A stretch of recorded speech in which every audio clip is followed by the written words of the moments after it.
Yesu asifiwe. Mimi ni Laben TZ, mtumishi wa Mungu. Leo natamani tuzungumzie kuhusu ndoto. Usiache kuota ndoto kwa sababu ya changamoto ulizonazo. Usiache kuamini vitu vikubwa kwako kwa sababu ya changamoto ulizonazo. Kwa sababu kitu kikue, ili kitu kiwe kikubwa zaidi, kilianza kuwa kidogo.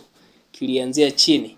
Hivyo basi usiache kusonga mbele, usiache kufanya kazi, usiache kumuomba Mungu, usiache kufanya kila namna ambayo itafanikisha kuwaaminisha watu au kujiaminisha wewe mwenyewe kwamba zile juhudi zako ulizokuwa ukizifanya zimezaa matunda. Endelea kusonga mbele, shikilia msimamo wako pale pale, amini unachokiamini kwa sababu unachokiamini ni wewe peke yako unayekiona. Hakuna namna nyingine ambayo mtu mwingine anaweza akakiona wewe unachokiamini. Hivyo basi kukuelewa hawezi. Endelea kuamini hicho unachokiamini kwa sababu unakiona peke yako. Ingekuwa labda kuna namna ambayo mtu mwingine unaweza kumuaminisha na yeye akaona wewe the way unavyofeel ndani. Unavyojisikia ndani kwamba ndani hiki kitu mimi ndani yangu naona hivi, ndani yangu naona hivi. Ingewezekana kwamba mtu mwingine aweze kuona kadri wewe ambavyo unaona ndani. Basi ingekuwa rahisi hata mtu mwingine kukusupport, lakini kwa sababu kwa sababu mtu mwingine hawezi kuona wewe unachokiona ndani yako, wewe unakiona mwenyewe. Hivyo basi inakupaswa wewe mwenyewe uipeperushe bendera, uisimamishe bendera. Fanya kila namna ambayo watu wataamini kwamba ambacho ulikuwa unakiamini kilikuwa ni kitu sahihi na Mungu amekusaidia katika kukitimiza hicho.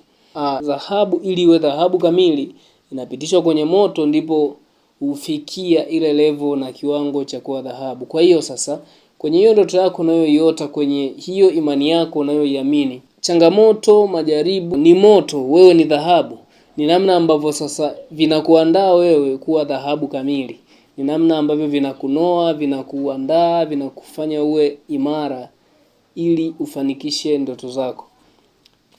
Hakuna kitu kikubwa ambacho kilikuwa kikubwa tu from nowhere. Kitu kikubwa chochote kilianza kuwa kidogo kwanza ndipo kikafikia ukubwa wa kuitwa kitu kikubwa.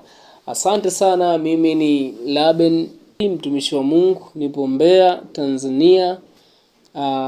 Usiache kunifuatilia katika mitandao yangu ya kijamii, natumia Laben Music Official au unaweza ukasearch Laben TZ itakuja.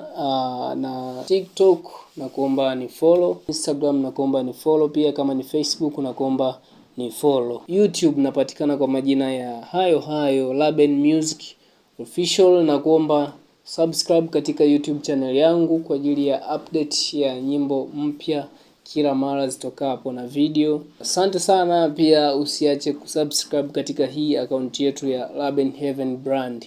Hapo utapata gospel news, utapata gospel interviews, utapata gospel trends, utapata kila kitu kinachohusiana na injili utakipata hapa.